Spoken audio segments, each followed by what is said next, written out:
Bonjour et bonsoir, ça dépend des heures que vous nous suivez. Merci, nos fidèles, chers Congolais, abonnés sur Yokabas TV. C'est votre humble serviteur, président Moustapha, parlementaire, président Parlement debout, État des droits Union sacrée, analyste politique et communicateur du chef de l'État. Et après, on a la binoto sur l'actualité politique. Où ils ont dominé sur le terrain, on a la sujet mis à l'ordre du jour. Premièrement, d'abord, Félix Tshisekedi lobby a comme président d'exercice à SADC, to kolobela point wana, to kolobela remaniement ya gouvernement Sama Lokonde, to kolobela et puis situation insécurité dans est la République démocratique du Congo, to yebi ke ndenge to yebi saki bino bande kona biso ke non. Na minutes onde to zoloba, Monisco déjà est partant. A déjà partant, nini est remplacé dans est la République démocratique du Congo, ou est pouillé FRDC. Et puis, qu'on pouille RDC, gouvernement congolais, pour nous réforme au chef de l'État qui a apporté dans ce cas armé. Le président Lobaki na Tchad, na kozwa exemple na OSLM na Tchad, na même na armée congolaise pour to kende, to continuer ba réforme au OSLM na kati armée na biso. Moko ba point to kolobela a to kolobela balance économique ya mboka. Sans plus tarder na zanga mon côté na okotisa. Moko to sa na analyse to na moment oyo c'est mon frère, ami, collègue. Tu travailles, c'est un bon analyste, on passe là-bas, analyse bien. Tu l'as le président Fiston Baya, et là, s'il peut se présenter lui-même, mon invité est là à l'ordre du jour. Merci beaucoup. Oui, bonjour, bonjour. Est-ce que vous avez vu sur le moment où vous allez, bonjour. Donc, le lot est en domoké. Le col à mon message, la télévision a mis au boulot le col à mon message. Tu es qu'on décortique, bino zali, analyse politique, information de l'heure. Yango toye to pesa bino to kabolana bino elongo ba komomani ya solo oyo bolanda kabiso yango moni lelo na yebi ke bolanda na ba chaîne mususu mais lelo na ye lelo na yoka bas po bolanda ngai to kabolana lelongo na ndeko Moustapha to solo la mai matali politique ozali actualité de l'heure ozali ko lekana mboka na biso. OK, merci beaucoup ndeko Fiston, na kozala bref. Toi, on a trois sujets qu'on appelle. Si premier sujet, tu as un peu par rapport à Félix Tshisekedi Tshilombo. Azala qui en 2019, premier vice-président de l'Assemblée nationale. Il y a premier vice-président de l'Union africaine. Deuxième, 2020, premier vice-président. 2021, président d'exercice de l'Union africaine. Quand on a 2022, le chef de l'État est là trois brassards. Président, il y a la communauté d'État Afrique centrale. Président, il y a mécanisme a suivi l'accord cadre d'Addis Abeba.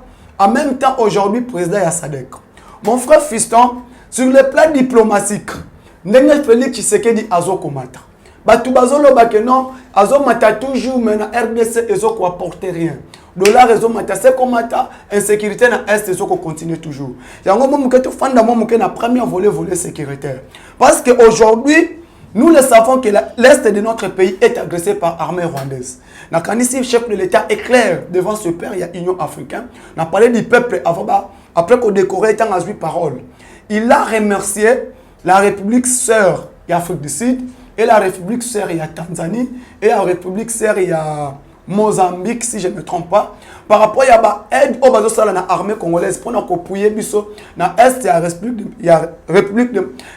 la République démocratique du Congo pour combattre les ennemis. Notre ennemi est connu aujourd'hui, c'est les ADF Nalu, ou Uganda, avec les M23, au bateau Rwanda. Mais moi, je ne peux pas les appeler les M23, j'appelle ça l'armée rwandaise, qui est en train d'agresser notre armée. Sur ce sujet, aujourd'hui, maintenant, départ à Monisco Autosegné. Nous appelons maintenant la force régionale qu'il vient appuyer notre armée pour mettre fin avec les M23 et les ADF Nalu. Analyse wana omoniango ndengeni ndeko Fiston. Oui, ndeko Moustapha. Naibete ba kongomani bazali kolanda biso. Et sengeli tu expliquer ba kongomani eteke. Lelo oyo komona makambo etali sécuritaire diplomatique du Congo. Comment on a une nomination à Mokonzamboka au sein de SADC. Ezali ko restaurer de diplomatie pour que makambo etali stabilité paix est République démocratique du Congo. Les gens ne comprennent pas. Moi, je sais que je ne bandele tant Mokonzamboka comme qui président de l'Union africaine. Je sais que était boy. Bomoni ndenge toyoke na mokonza mboka na présidence ya Union africaine boyeba ete ke ntango kolongwa makambo mosusu ekoya et puis makambo wana nde ekopesa stabilité na république démocratique du Congo et lelo bato ebele na yebisaka bango bakoma opesanga raison bamoni cursus oyo mokonza mboka amemi lelo oyo après avoir komema cursus wana accueillir plus loin encore ezali kutu mokonza mboka te depuis que bana ko proposer tango akendaki na poste ya vice présidence ya SADC Botswana tobana mon Afrique du Sud Malawi balobi ete te esengeli toi prier RDC na Tanzanie toi prier RDC na makambo etali sécurité na bango tango mokonza mboka na perchoir ya Nations Unies alobaki ete ke RDC ezali agressé na ba groupe terroriste mais ba groupe terroriste comme M23 na FDLR bato bandimaki te ke za ba groupe terroriste et voilà aujourd'hui tout le monde revient maintenant à cette raison que c'est mon konamboka ki azali ko ba makambo solo yango lelo ba komoma ni sangeli ba ete ke makambo azali ko sala mana est Rwanda azali auteur. Donc pour dire que c'est le Rwanda qui agresse la République démocratique. C'est Rwanda qui agresse la République démocratique du Congo. Et il y a depuis Kala. Même ceux qui ont un accord cadre. Yadi Sabeba. Rwanda mutabebi sakango. Rwanda mutabebi sakango. Ceux qui ont une charte des Nations Unies. C'est le Rwanda. 25-50. C'est le Rwanda. Si quoi ba Congo ni sengali ba ete ke Rwanda azali moto azali kolingate RDC kende liboso. Non, ce n'est pas seulement le RDC. Rwanda est là pour déstabiliser sous région à Grand Lac. Il y a Grand Lac parce que quand on parle de Grand Lac, quand on parle de le Grand Lac, premier pays puissant à Grand Lac, c'est la République démocratique du Congo. Oui. Donc Rwanda, c'est lui toujours. Instabilité dans le Soudan d'ici, c'est le Rwanda. Oui. Instabilité dans Ouganda avec les rebelles intérieurs, c'est le Rwanda. Instabilité dans RDC quand parce que Kagame me disent que non biso ne tozo ko appuyer ba FDLR ba agresser pouvoir naï. Or aujourd'hui tu yebi bien que non Kagame c'est un dictateur. Kagame est appuyé par qui? Par l'ONU et l'OTAN. Pourquoi ba appuyer insécurité dans la RDC pour que Congo ezanaki mette ba on va continuer à piller minerai. Et surtout sur le plan économique, Félix Tshisekedi a déjà déstabilisé Paul Kagame. Oui. Avec Rwanda Airlines, usine à raffinerie à Or Nafima. Si je ne sais pas si c'est l'un des postes où les qui que non, va déstabiliser biso toujours. Pour ne pas payer or. Na coltan RDC. La guerre ici est une guerre d'abord diplomatique. Vous voyez que ce que tel autant les lots, aujourd'hui comme on a que à part pétrole, faiblesse économique au côté. Parce que bah il y a que ce qui RDC a stabilisé un peu si peu. Na mboka na ye ba ko na ba rolé sous région mbekole là. Yango bazali ko kende ko poussa Rwanda. Ça la belle là que RDC ne muto bazali ko financer FDLR. Pona ba ya ko bundisa yo. Or que na charte des Nations Unies bango ba yebi bien te que esengeli ko kende kotanga corps cadre 25-50. Parce que les Nations Unies, si n'a pas là, et après qu'on stabilise Mboka, qu'on sécurise, qu'on paie sa paix. En collaboration, n'a pas eu la simana bango. Yango moni le loyo. Bazali na kokene na kobanga koloba ete ke biso zo agresser bango. Biso ko agresser Rwanda poto zwanini. Pour vous ajouter aussi, parce que insécurité au RDC. Premier pays où Astalaki que Congo est en instabilité, c'est toujours les Nations Unies. Oui. Parce que départ il y a Marshal Mobutu. Quand Mobutu est départ il y a après mort, il y a président Abiyaman, il y a président Burundi, après signataire il y a accord d'Arusha en 94. Après mort wana to mona qui massacre ya ba Hutu contre les Tutsi et les Hutu bitumba wana. La personne qui a dit à Mobutu d'ouvrir couloir diplôme, couloir, il y a des réfugiés, il y a des FDLR par contre en RDC. C'était toujours ONU. Parce que le président Kengo Wadondo, à l'époque Premier ministre, Léon Kengo Wadondo le Bakinini, tout contrôler bateau yo bazo y en RDC. Parce que ce sont eux qui vont créer instabilité dans le niveau sous-région. Ils n'ont pas voulu désarmer le FDLR. Et les mêmes FDLR là, ils ont commencé à faire l'incursion dans RDC, dans Rwanda, et Ouganda et Burundi. C'est ça qui a créé le mouvement autodéfense et Botama. Je ne sais pas si vous êtes au courant. Oui. Pour se défendre avec les FDLR et les CNDP, parce que les mêmes M23, changeront qu'à Combo. Oui. M23, c'est les CNDP, les mêmes CNDP, c'est les FDLR. Maintenant, pour que au mouvement autodéfense et Botami, pour se défendre avec les groupes armés, c'est là où le Kodeko s'est né. Zahir Mutomboke Botami, les Maïmaï Nyatura et Botami, Maïmaï Simbe Botami, les Bakatakatanga se sont nés. Pourquoi? Parce que c'est les mêmes groupes armés Ouana. Oyo, Bayaki Nango FDLR, ONI qui est à la base, il y a insécurité à RDC. Les mêmes ONI, parce que, pour vous ajouter de Konangaï Fiston, après le départ à Mobutu, la RDC est action à Mobutu pour mener diplomatie sur le plan, il y a sous-région. Même il y a Grand Lac, même il y a ONU, même il y a l'Union africaine. Et c'est là où nous voulons voir, depuis charte Union africaine et comment qui Union africaine, aucun Congolais n'est Kawana. Pourquoi? Kabila était là 18 ans. Moussé Laurent Désiré Kabila était là, Mobutu était là. Parce qu'on parle de Mobutu à l'écart qui président l'Union africaine. Mobutu c'était ancien système OIA. Depuis comment l'Union africaine, premier président, c'est Félix Tshisekedi. Il y a un autre sur le plan insécurité. Qu'est-ce que nous devons faire pour mettre fin avec l'insécurité? En tant que le communicateur pour aider le pouvoir chef de l'État. Qu'est-ce que nous devons faire? Donc, continuer avec l'ONU, qui est l'OTAN, qui est hypocrite avec les États-Unis. Un partenaire privilégié, nous allons continuer avec la France, partenaire stratégique. Nous allons continuer avec la Belgique, partenaire stratégique, où nous allons donner les dos. Parmi eux, avec la Russie, avec la Chine, avec la coalition sous-régionale et à SADC, pour Essungabiso, je ne sais pas qu'est-ce que nous devons faire là, président Fiston. Oui, il fallait que vous soyez Kongomani, Atala, Makambo, Mokonzabo, Zali Kosala. Parce que les autres vont dire qu'on a une sécurité. Oyebi, avant Monesco, ils ont la Monesco. Tant Oyaka, Monique. Ils ont la Monique. Oyebi, Biti, Monique, et là, Kanamboka. Pacifié. Pacifié. Territoire mobimba la République démocratique du Congo. Wana na yebi ok. Tu vois qu'il y a guerre na Kisangani. Ota na sikoyo. Okomona kuna na Burundi kuna FDLR. Intirim.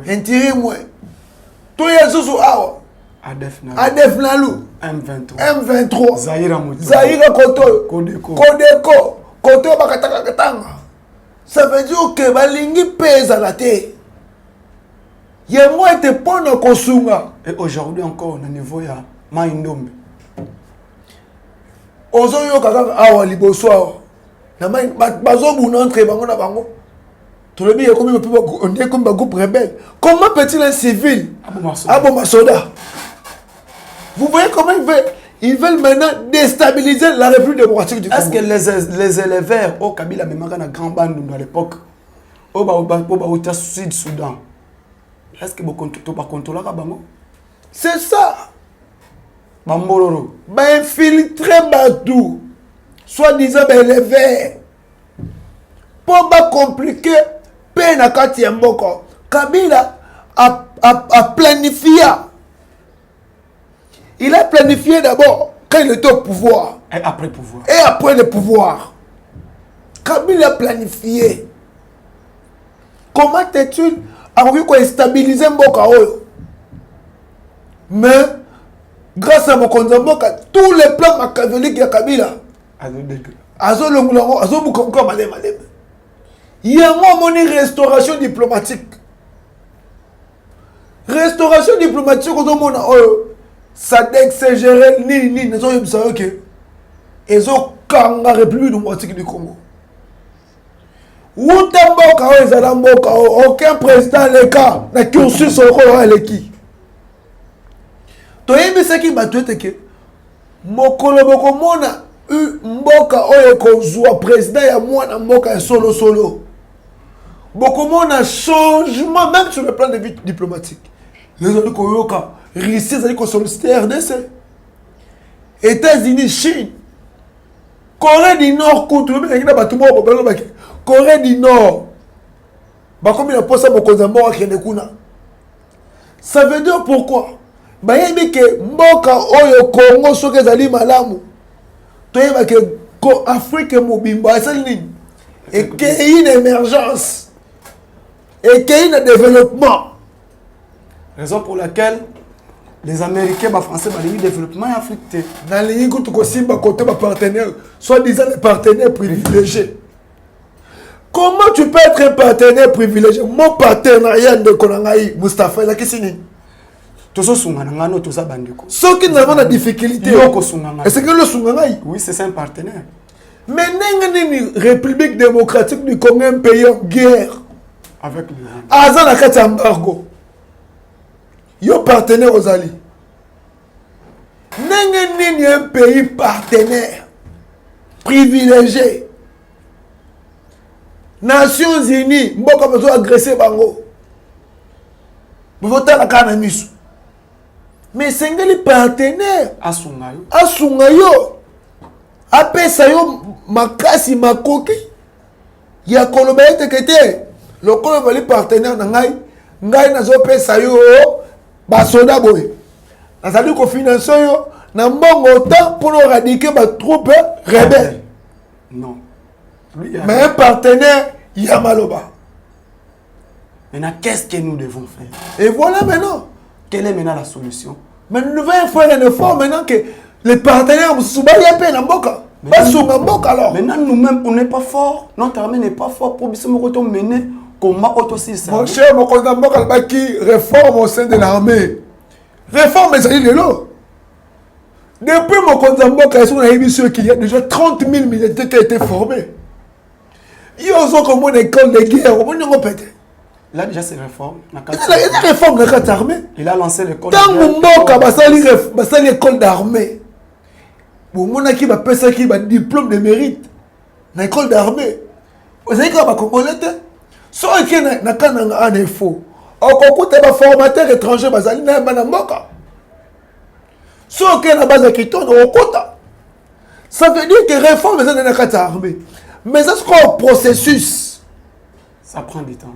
Et soit tango pour être armé comme on les vend. Un armée filtré pendant autant d'années. Un armée infiltré pendant 23 ans. Tu penses qu'il 25 ans. Tu penses qu'un corps dirait comme ça? Cette armée réforme, mais ça m'a tout une cursus. Maintenant, qu'est-ce qui a fait que... C'est là où nous devons nous poser la question. Parce que Kabila, Mouzé Laurent Désiré Kabila, c'est la personne qui a fait que l'armée n'a pas infiltré. Là, on doit dire la vérité. Et ça, brassage et mixage, nous avons mis armée. Oui. Parce que nous, ceux qui totali, en 1997, départ à Marshal Mobutu, l'armée comment qui infiltré avec entrée à Afdel.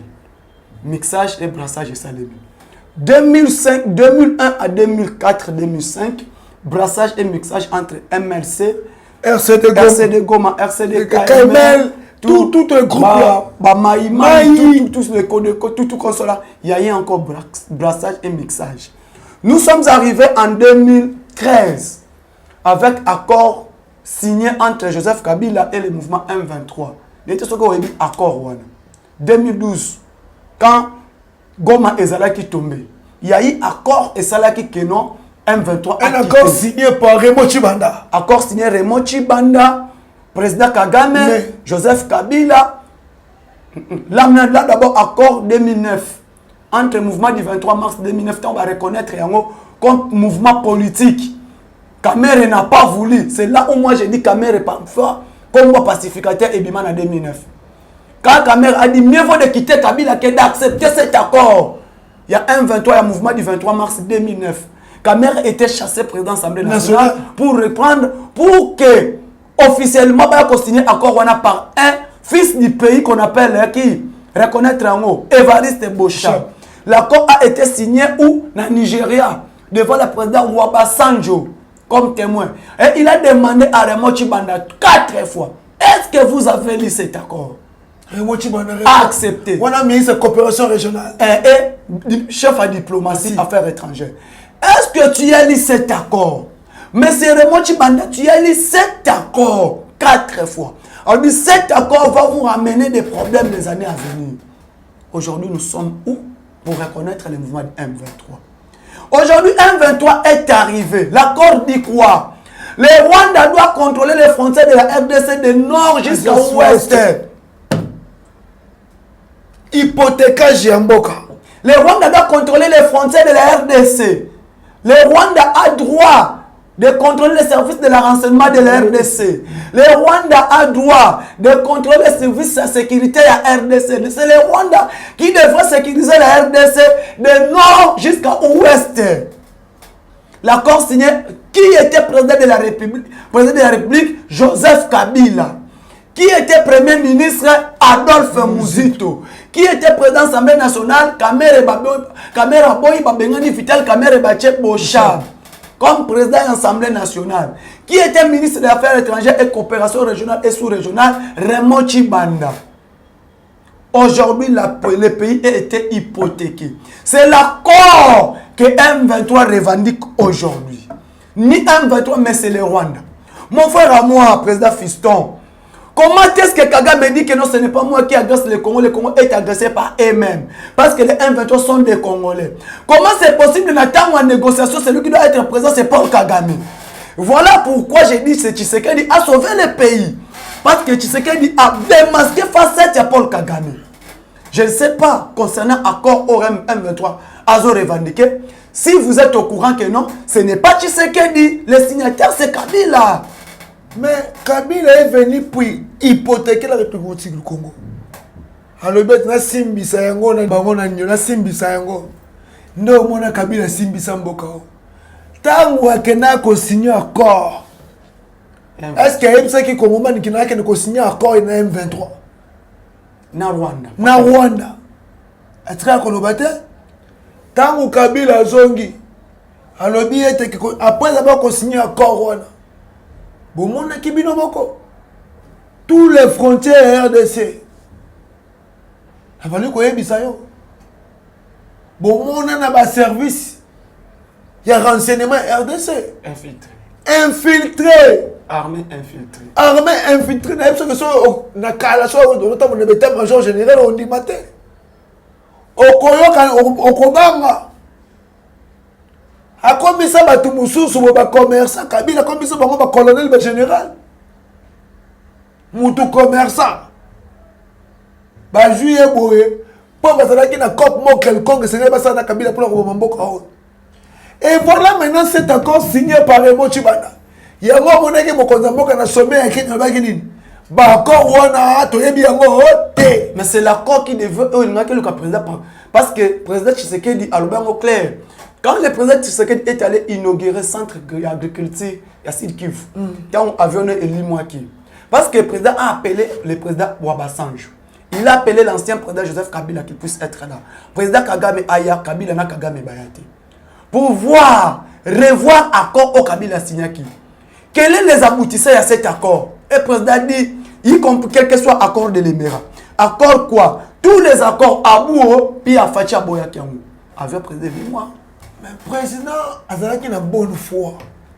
Il a appelé Kagame qui? Mon frère. S'il n'avait pas cette bonne foi, à Kagame, mon frère, t'es. Na débandeli po mo konza mboka ko ba komi lelo.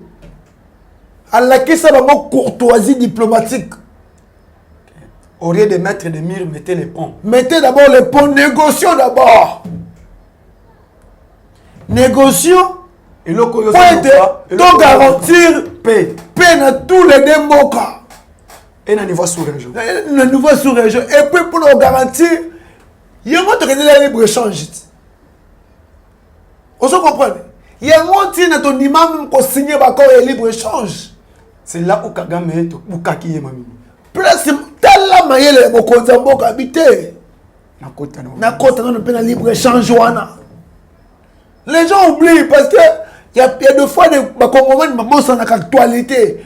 Parce qu'il y a libre-échange pour signer un point. Non! Mon konzambo a kenaki na yango point à booster même l'économie il y a Rwanda. Ayebaki. Batu bazo bana ko comprendre mon konzambo côté Mustafa. Et lelo sikoyo biso na bino batu bapesa mokonzi mboka raison nde bavandi na bandako na bango nde bakolona biso bapesa ke raison Moustapha bayebi eteke azali kosala pour avancement ya paix durable ya lobaka na bandeli esengali na tia paix durable na kati ya mboka oyo ntango alobaka na première congrès aux deux chambres ezalaki réunis na l'Assemblée nationale paix durable doit être imposé. Oh, ça fallait que yebisa yo teke. Yeba ete makambo to bali ko kena ngo oyo. Kimia e kokota na République démocratique du Congo bimba.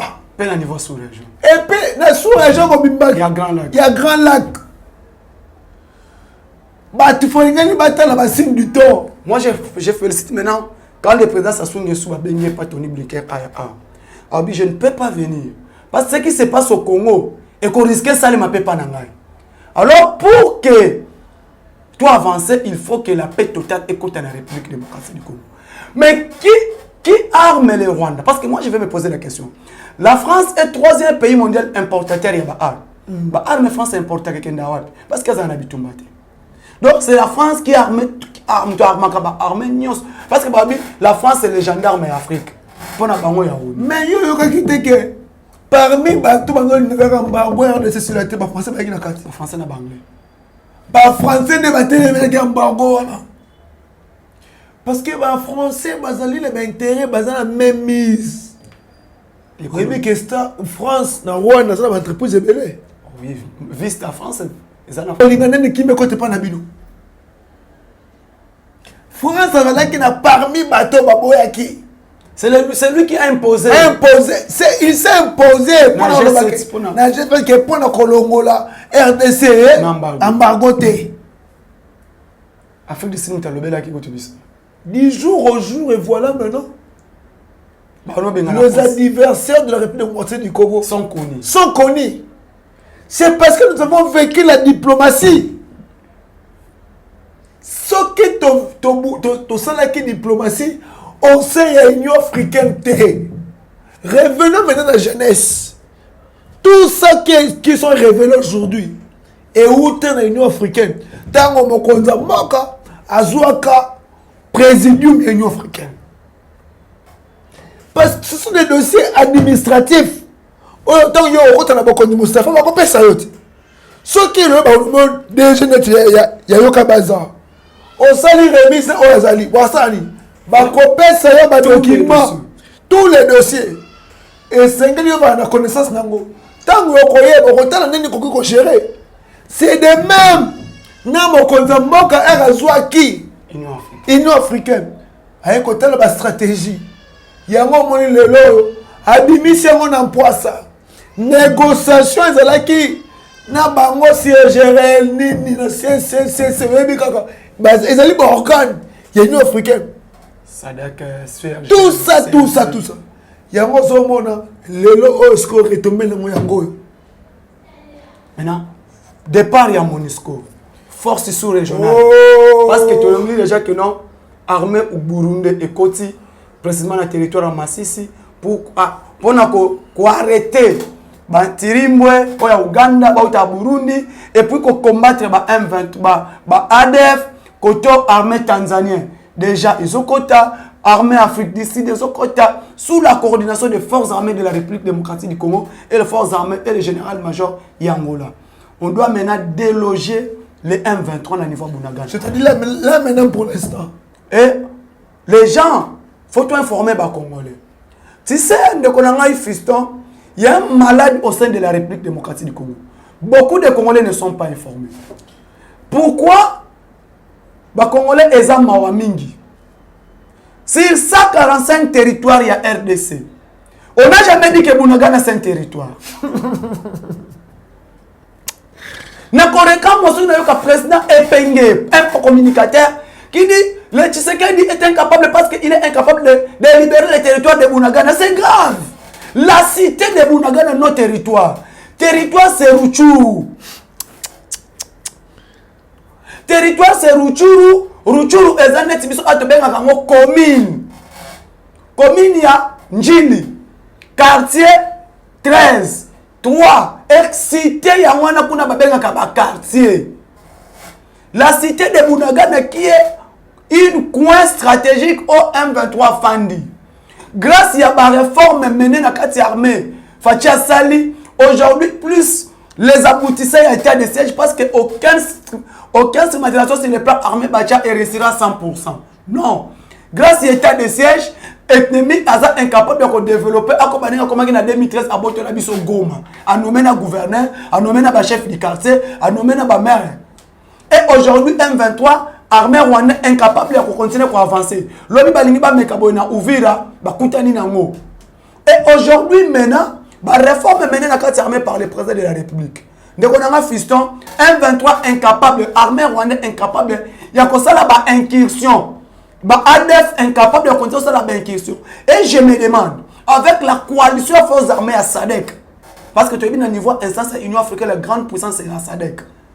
SADC maintenant armée na ye, y Afrique du Sud, Namibie, Botswana, Tanzanie, RDC, Angola, Malawi. Dès que tu comptes na niveau est, plus armée sous-régionale, il y a niveau il y a communauté État d'Afrique de l'Est parce que nous avons déjà vu armée burundais et Koti, Etikali, armée Tanzanie, Zambien et Kokota, armée Kenya et Kokota. Maintenant plus regroupement il y a SADC.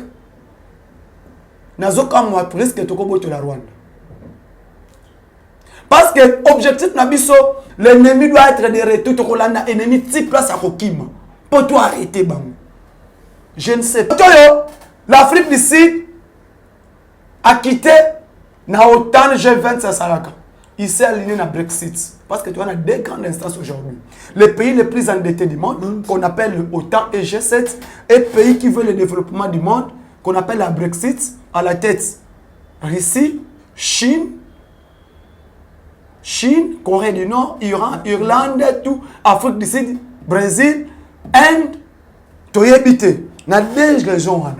Et aujourd'hui, autant, il fait tu sais qu'il a recevoir à côté d'un niveau, il y a Brexit. Or, nous avons le ministre de l'Affaires étrangères qui met la diplomatie. Dans le 21e siècle, c'est impossible d'imposer à nous collaborer avec nous. Je ne sais pas, au moins, nous deuxième sujet, tu clôturer la communication. Parce que théâtre comme la communication, il faut comprendre que certains communicateurs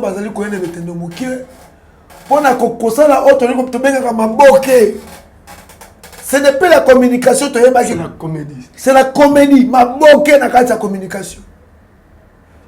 Moka lokola Bunagana City. Nalingana benga ngo mo to na commune limitée. Hein? Et vont dire commune limitée mo lokola quartier 10e rue to 7e rue.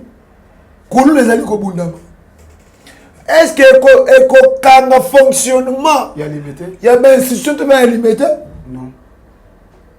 Et kanga te. Ça veut dire que côté na makambo Bunagana est confronté développement RDCT. Côté on s'est mis le la makanisiwana. Et voilà maintenant mon Konzamboka allié na ba force et tout. Il y a ba pays on bazali na kati ya ba organisme tout Afrique. Ezali grand réussite pour la République démocratique du Congo. Je te dis de comme Mustafa. Ezali récite. Bah tu bazali koloba awake. Mon konzambo kazali komatape pour pamba. Pour imposer la paix. Or que c'est une stratégie. Cette stratégie, voilà maintenant les résultats de Vainango. N'a fallu qu'on ait mis ça. Si tu comme en décembre, comment là? Radication à groupe armé, on est aussi là. Même les amis comme on a, oh, et considéré pourquoi? Force, les amis force, Moussous. Quand le chef de l'État ne dormait pas, qu'on ne soit pas marocain, il a circulé parmi tous ces pays aux Anassésiens. Tous ces pays, dans la SADC. Tous ces pays, dans tous les structures africaines. CDAO. Même CDAO. Pendant que la RDC n'est pas membre de CDAO. Azali mama c'est ce qu'on a dit tellement on Sadek au RDC comme il le dirigeait présidence. Est-ce que monsieur va pays il y a Afrique il y a Australie. Non. Mais pourquoi? Parce qu'il faut activer la paix. Il faut conjuguer la paix avec tout le monde. Je te dis que si aujourd'hui l'RDC avec guerre à Est, n'est-ce pas que Afrique m'a retrouvé paix. On se comprend? Ils avaient l'idée de bacaniser la République démocratique Congo, pas comme en Afrique. Résistance, restauration diplomatique. Et voilà maintenant aujourd'hui les retombées. Les retombées, même au temps aux Obama. Là je te dis, même au temps comme il Obama, bah comme on comprend la politique même oh qu'on a pas besoin d'être athée. À ce moment risque, toi ça n'est pas l'ambition. Entre-temps, le ministre d'Affaires étrangères en pleine négociation. Ministre de la Défense. Narissi. Le président de la République, avant de recevoir le secrétaire d'État américain chargé de l'Afrique, 2 heures de téléphone. On se comprend. Ce sont des signaux. Et avant même l'arrivée avant l'arrivée, s'il vous plaît, avant l'arrivée Anthony Blinken, le ministre des Affaires Sud, Ouganda, Brazzaville. Et Anthony Blinken, ailleurs, Sassou, Aboyi, Koyana, RDC, Koutana, Anthony Blinken, pas bien qu'il y a. Non, vous devez d'abord imposer la paix dans RDC. Et Sergei Lavrov, qui est ministre des Affaires étrangères, la diplomatie à Poutine, il est clair, hier, devant Daniv, la Russie est prête d'appuyer les RDC à éradiquer les rebelles dans l'Est. Mon cher, et Gilbert Kabamba est clair, Kabanda est clair, notre ministre de la Défense, que nous allons négocier avec tout celui qui veut appuyer la paix dans le niveau RDC. Mais c'est ça, c'est non négociable. Mais en plein 20e siècle, vous voulez nous imposer la République démocratique est indépendante. Non, depuis 1960. Quand on a eu l'indépendance, c'était pourquoi? C'était parce que tous ont ma décision bisomoko. Vous voyez bien, ça va être régime où tu connais quand il y a un bomi Congo, un bomi Congo. Parce que vous avez attaché à tout le monde pour ton cannabis, mon cannabis, ton cannabis. Mais à vous avez comme makila de père et de mère. Et ça il comme motolo te que et 50 to sommet le peuple congolais na Congo ne kotokuta la makamusu sima. OK pour nous toi clair sujet oyo to côté deuxième sujet mon frère. Mobutu président de la République. Mobutu est en train de partir en 1997. Mobutu a tiki société Onatra avec 30. Mobutu a tiki société Onatra avec 37 bateaux. Les gens sont informés. Oui. Mobutu a tiki Onatra avec 4 vedettes. Nous avons sur la transit. 2 vedettes sont sur la transit. Boma, Mwanda, Matadi. Mobutu a tiki 7 zones. Il y a fonctionnement à Onatra. Kisangani, Bumba, Ilebo, Sankuru, Congo Central, Katanga, Kasai, Mbandaka, pardon. Mobutu a créé 37 bateaux. Kabila le père est arrivé avec Mouzé. Tu parles économie parce que Kabila le père est arrivé. Kabila est parti, il a laissé le Congo avec 32 bateaux. Joseph Kabila y est. Accueilli Atiki Onatra épave, Atiki bateau moko épave. Dites-nous, qu'est-ce que nous devons faire pour refaire réforme dans l'entreprise publique à l'État? Parce que Mobutu a signé ordonnance la Belgique Batika port privé qu'on s'allait mater, port international privé qu'on s'allait mater. Mais Kabila a créé port et MGT. Ils ont quitté le qu'on va contrôler la catena de service et renseignement. Mon frère, où allons-nous? Qu'est-ce qui manque aujourd'hui? Voilà comment Kabila a vendu le pays. Réforme Kabila, ça l'administration publique, ça l'entreprise publique, elle était comme son établissement commercial. Pour créer une société dans la société. Aujourd'hui, économie en Mboka extravertie. Qu'est-ce que nous devrons faire pour relever l'économie de notre pays? Avant de aujourd'hui, les gens disent que Kabila a $17. Kabila a 17 000 francs. Le 24 janvier 2019, Félix Tshisekedi a prêté serment. $10 s'est changé à 17 000 francs.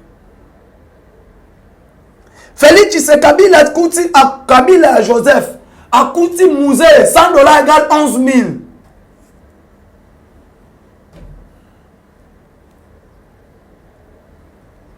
Aujourd'hui, les gens veulent prendre Tshisekedi va comparer à Kabila. Est-il du comparatif? C'est impossible.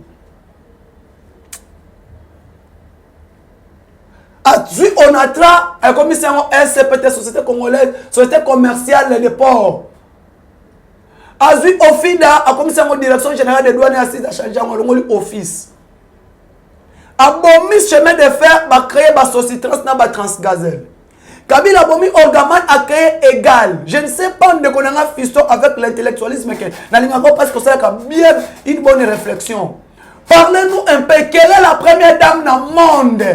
Oh, Akabaka, mon asala hôpital, ma société minée local à Olive Lema. Voilà, petit que l'on répond. Quelle est cette première dame? Sur mon Brigitte Macron, Askabamon, Asana, mon Joseph Kabila. N'est-ce moi si à Kabila Sala. Sur mon Michelle Obama. Asala Biloko Kabila Sala. Sur mon Hillary Clinton fait des choses que Olive. Quel est le développement et qu'est-ce que Kabila a fait pendant 18 ans dans notre pays?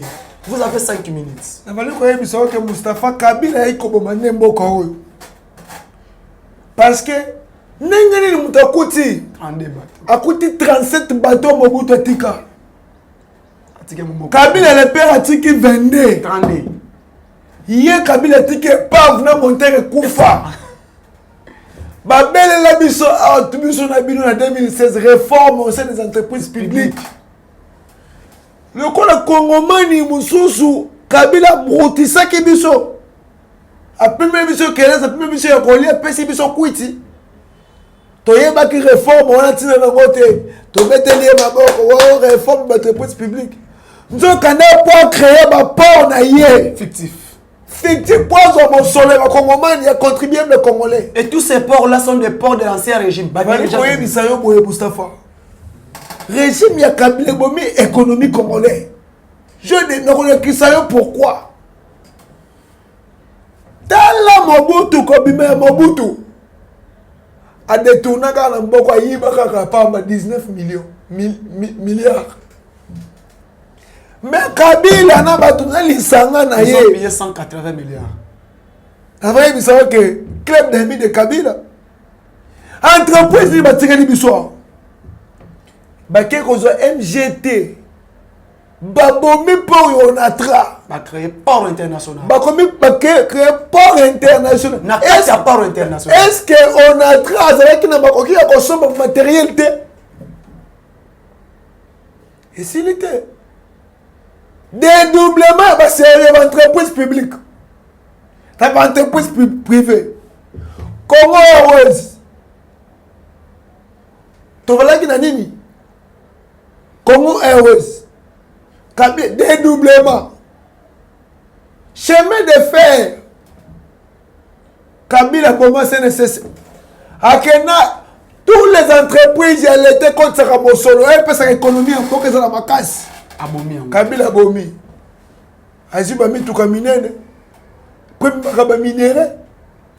Na sujet on a coutume de qu'on a complété yo.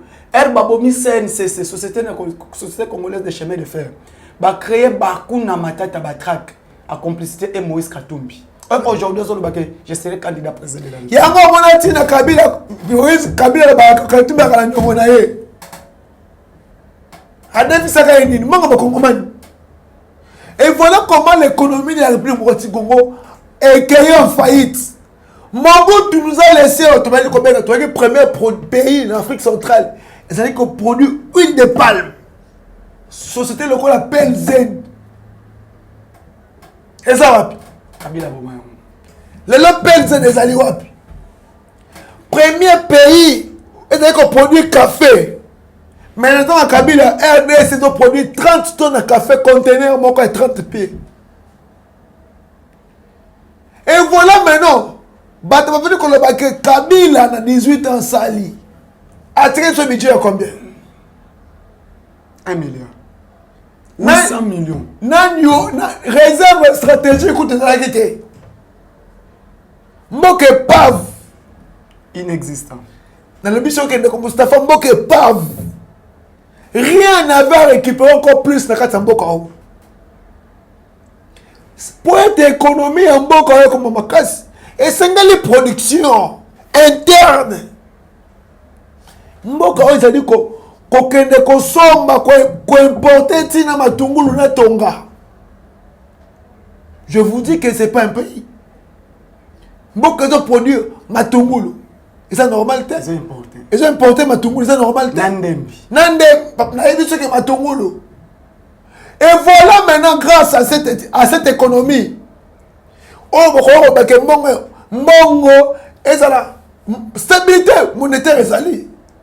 Mais production n'est la stabilité comme ainsi qu'on sur le plan de vie sociale. Quand les gens parlent de la sociale, c'est tout social et quoi par rapport à la production. Et voilà comment on donne à quelqu'un comme pour l'argent, un premier ministre, pour nous passer la production locale à Mboka. Cet argent a produit des universités, a produit des barbelés là-bas à Kindu.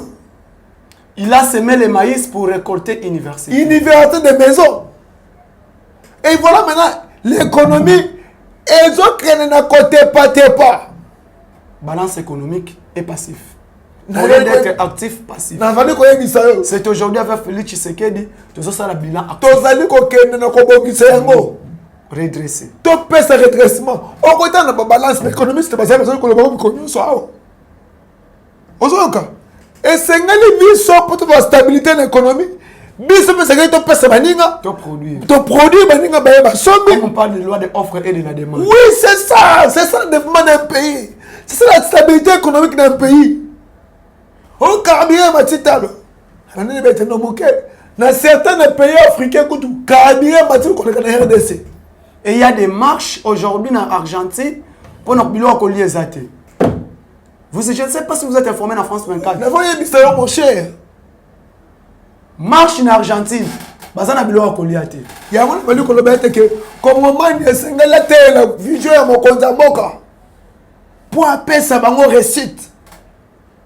Nan kenkena liboso esengala to stabiliser d'abord hein, diplomatie, économie na yebiso que kala mingi te kongo manya ko sepela. Nous devons produire. Un pays sans production. Les gens m'ont dit pourquoi pour réussir dans les premiers producteurs, il y a bleu. Et c'est réel dans le monde. Il y a monde. Il a été PC Bambargo, mais tu vas PC Bambargo ne va pas souffrir. Il y a un stable. Avec réserve à 160 millions. C'est le Kabila qui a tué l'économie de ce pays. Moi, ça, comme commerçant. Oh, mon mari doit revenir. Congolais, mais tu sais que je ne sais pas. Aujourd'hui, parlons un peu. Docteur Mukwege qui était réparateur, Yabassi. Mukwege est soutenu par l'Union européenne, candidat président de la République. Faut-il dire que départ à MONUSCO, armée sous-régionale EA est stabilisé Est. Mukwege dit MONUSCO est candidat. Mukwege dit armée sous-régionale est zalaté. Tout ce qu'il y a MONUSCO. Pendant que MONUSCO, au lieu de faire le travail, la MONUSCO fait le tourisme. Dites-nous un peu, est-ce que le docteur Denis Mukwege, Kabila était ici, incapable de reconnaître le prix Nobel de la paix? C'est là où moi je peux dire, c'est que quand les gens disent que Mukwege aussi est parmi les gens dans le groupe armé, peut-être ils ont raison. Les réparateurs de femmes. Fatia Boye Lokowana, le mien soutien, à Tomboki. Tu valorises qui est? Prix Nobel de la paix. Prix Nobel de la paix. Mukwege, Kabila, Aolamboka, a été valorisé. Mukwege, comment il vit c'est un clandestine. Kobanga Kabila, awa. Osomona makambo ezole kana mboka ba vantir ezole kana mboka ndeko Mustafa. Moto yambi na boboto na kibondeko. On dit que c'est mon frère à moi. Le là comme ko chuba biso épée. Ngai na kokamwa mingi na mayo docteur Mukwege azali ko sa lelo. kolanda lelo na tongo na RFI déclaration koloba ete ke armée ya sous région ezala te existe te connaissent la MONUSCO 23 ans azalaki moto liboso azalaki kobundisa MONUSCO na yebi yango te. C'est l'opposant de Félix Tshisekedi. Moto ya liboso ya yambo kosala déclaration départ à MONUSCO ya MONUSCO zali nani docteur Denis Mukwege. moto ya yambo bakongomani babosanaka te ndeko bosana babosanaka te. Docteur Mukwege asala déclaration bino MONUSCO esengeli ekende mission na ye tobali komona yango te. 23 ans bilan zéro. Bilan zéro. Babomi ata ndekete babomi congolais. Oyebi mpona ni bazali kobanga maponami bazokanisa ete ke soki tokenda maponami kosalema lolengo bango basalaki yango kokutana kaka na ye na Fayulu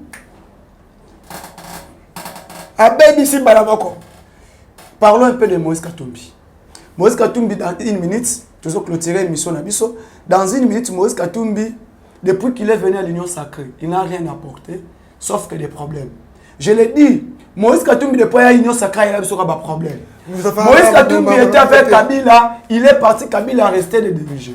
Avant que Moïse Katumbi ait tout ça, déjà des forts Nabiso, parce que quand nous avons eu le pouvoir, nous n'étions pas avec Moïse Katumbi. Lui était encore avec Martin Fayulu. Il va à l'Union Sacrée, il nous amène toujours des problèmes. Parlons un peu. Aujourd'hui, loi des pères et des mères pour clore. Tokobo Yamote. Session de septembre, session budgétaire. Et parlons un peu du budget 2023, 22 milliards.